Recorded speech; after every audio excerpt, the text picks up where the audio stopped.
बहुजन विकास आघाडीच्या वो नेता ही किस काम का, वो सेवक ही किस काम का जो जनता के काम ना आए। पैसा लेके टिकट देना ये कौन सा नियम है? जो कार्यकर्ता काम किया था उसको टिकट मिलना चाहिए ना। वो तो जीतने के पहले बोले थे आप मुझे जिता के लाइए तो मैं वो कोई बिल्डिंग नहीं तोड़ूंगा, मैं आपका संरक्षण करूंगा। और आने के बाद तुरंत उन्होंने बिल्डिंग तोड़ दी। विधायक भी वसई विरार में पहुंच चुके हैं, सत्ता परिवर्तन हो गया है, भाजपा के उम्मीदवार भी पहुंच गए, फिर आपका इस पार्टी से दरकिरारा करना और बहुजन विकास आघाड़ी में आना के कारण समझाना ऐसा सत्ता ही किस काम का जैसा काम।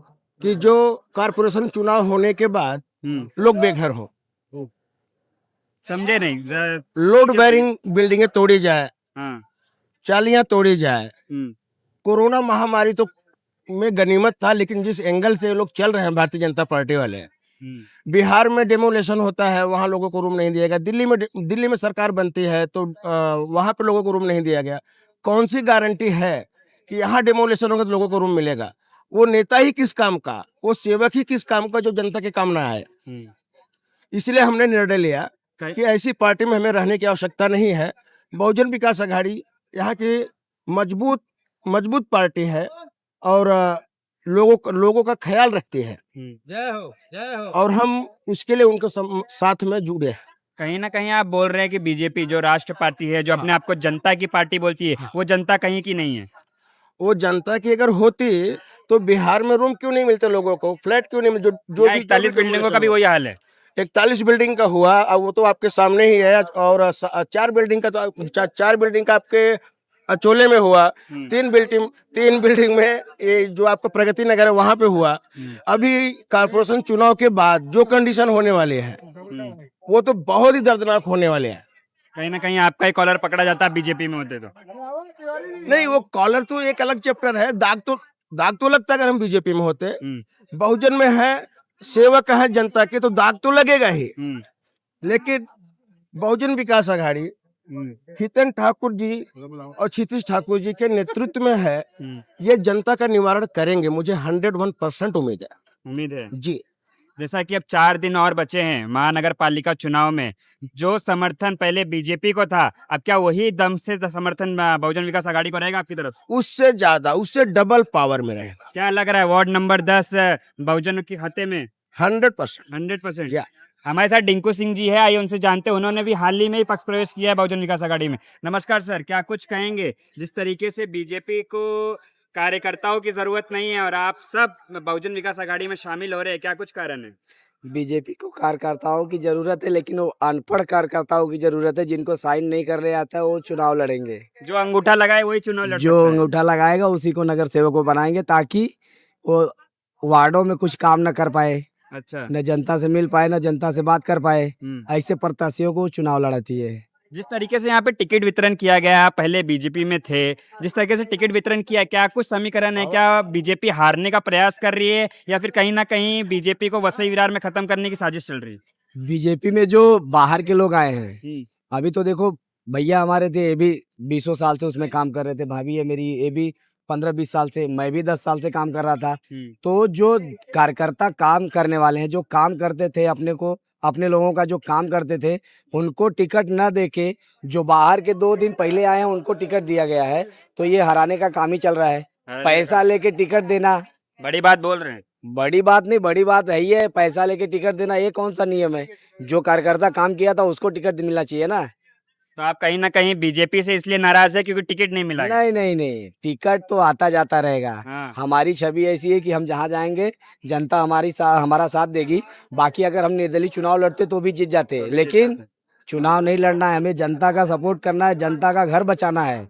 कि जनता कैसे खुश रहेगी। लॉकडाउन के समय बीजेपी वाला तो कोई दिखा ही नहीं।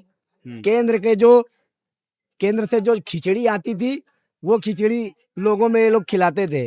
अगर इतने ही नेतागिरी और इतने ही नगर सेवक बनने का शौक था तो अपने जेब का पैसा उस समय अगर बांटे होते तो मैं जानता कि हाँ ये आदमी लड़ने लायक है, इसको हम वोट दे। कहीं ना कहीं वार्ड नंबर 10 में भी उस सेम तरीके से स्ट्रेटेजी अपनाई गई है, नए चेहरे को मौका दिया गया है। क्या कुछ लगता है कि नए चेहरे यहाँ बाजी मार जाएंगे? अरे जब नए चेहरे बोल नहीं पाएंगे तो बाजी क्या मार जाएंगे भाई? अच्छा, नहीं बोल पाएंगे? अरे कौन बोलेगा यहाँ? अरे पुराने चेहरे बोलेंगे और बाजी मारेगी सिटी। क्या कुछ कहेंगे दीदी, जिस तरीके से यहाँ पर बहुजन विकास आघाड़ी में भारी मात्रा में पक्ष प्रवेश हो रहा है, कहीं ना कहीं बहुजन विकास आघाड़ी पे भी आरोप ना लग जाए कि कार्यकर्ता चोरी किए जा रहे हैं? जैसा कि मैंने अपने पहले ही इंटरव्यू में कहा था कि पिक्चर अभी बाकी है, ये तो ट्रेलर है। हाँ, और उसी को क्रमबद्ध करते हुए मैं आज बताती हूँ, मैंने ये भी कहा था जो असली उत्तर भारतीय होंगे, हाँ, जिन्हें लोगों के प्रति सहानुभूति होगी, वो जरूर इस पार्टी में आएंगे। और जैसा कि आप सभी ने देखा होगा कि कम से कम हमारे सभी उत्तर भारतीय जो भारतीय जनता पार्टी में कई वर्षों से थे, आज उन्होंने बहुजन विकास आघाड़ी का दामन थामा है, क्योंकि उन्हें नेतागिरी नहीं करनी है, उन्हें यहाँ पे रह के लोगों की सेवा करनी है। आज आप देखेंगे यहाँ मेरे साथ जो मेरे भाई, मेरे देवर जो खड़े हैं, ये सभी अपने में खुद एक नेता हैं। उन्होंने पक्ष प्रवेश किया है, न कि किसी कारणवश, न किसी लालचवश, तो चोरी करने का सवाल ही नहीं उठता है। दूसरी बात, चोरी करने का कार्य वो करते हैं जिन्हें अपने ऊपर विश्वास ना हो। भारतीय जनता पार्टी में इन चीजों के लिए बहुमत मिल सकता है, लेकिन अगर हम बहुजन विकास आघाड़ी की बात करें तो यहाँ कुछ चोरी करने की जरूरत नहीं है। इनका बल खुद ही अपने में बहुत ज्यादा है। और अब तो हमारे धुरंधर सभी आ गए हैं, तो 100% मैं कह सकती हूँ कि बहुजन विकास आघाड़ी की सत्ता आएगी।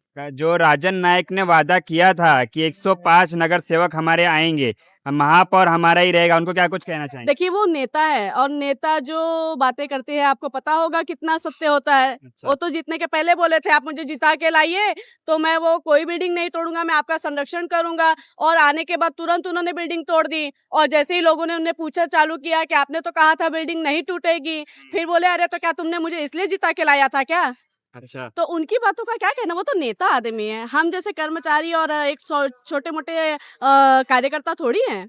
जैसा कि मुझे एक चीज जाननी थी, जो बीजेपी में रील्स बनाने की होड़ लगी, आप भी बीजेपी के कार्यकर्ता थी, तो क्या आपको भी ऊपर से आदेश आया था कि रील बनाओ तो टिकट दिया जाएगा? नहीं, हम लोग रील बनाने में बिल्कुल भी बिलीव नहीं करते हैं और हम लोग बिल्कुल जमीनी स्तर पे कार्य करते हैं। जैसे कि डिंकू सिंह मेरे देवर ने बताया आप सभी को कि जब कोरोना काल चल रहा था तो यहाँ पे खिचड़ी घर घर तक बांटी गई थी। यहाँ जो उपस्थित कैंडिडेट है उनको पूछिए, जब कोरोना काल था तो बाहर निकले थे क्या अपने घर से? गैर सामाजिक सभी महिलाएं और पुरुषों को यहाँ टिकट दिया गया था। जैसे कि इन्होंने बताया, उन्हें साइन करने तक की बुद्धि नहीं है। ऐसे लोगों को आप टिकट दे रहे हैं, आगे चल के वो क्या भला करेंगे, हमारा लोगों का क्या भला करेंगे, क्या शिक्षा देंगे, क्या लेंगे? जिसको ABCD नहीं आता वो हमारे नगर को क्या आगे बढ़ाएगा? कहीं ना कहीं बीजेपी जो नए अपने कैंडिडेट उतारी है, कहीं ना कहीं आपके लिए फायदेमंद है, क्योंकि उनको साइन करना, उनको बोलना नहीं आ रहा, तो मतलब आपके कैंडिडेट पहले ही जीत गए। ये तो दुर्भाग्य है, बहुत बड़ा दुर्भाग्य है भारतीय जनता पार्टी का, जिन्होंने कठपुतलियों को अपने इशारे पे नचाते हुए कैंडिडेट बनाकर लोगों के बीच में ऐसा फेंक दिया है कि जाओ जैसे मैं नचाऊंगा वैसे नाचे। हमारे जो नेता होते हैं, जो हमारे हितेंद्र ठाकुर, उन्होंने कहा आपके यहाँ तो नेता है, हमारे यहाँ तो कार्यकर्ता खुद ही नेता है, तो हमें किसी की जरूरत नहीं है, हम खुद ही यहाँ सक्षम है। जो अभी कुछ नए कैंडिडेट उतरे हैं मार्केट में, उनको वार्ड अगर अभी वार्ड आप पूछ लो, फोन लगाओ सामने, तो उनको वार्ड नहीं मालूम है कहाँ से कहाँ तक है। उनको पूछो प्रभाग 10 कहाँ से कहाँ तक आता है, वो नहीं बता पाए। अगर बता दें तो मैं संन्यास ले लूंगा, अभी संन्यास ले लेंगे। संन्यास लूंगा।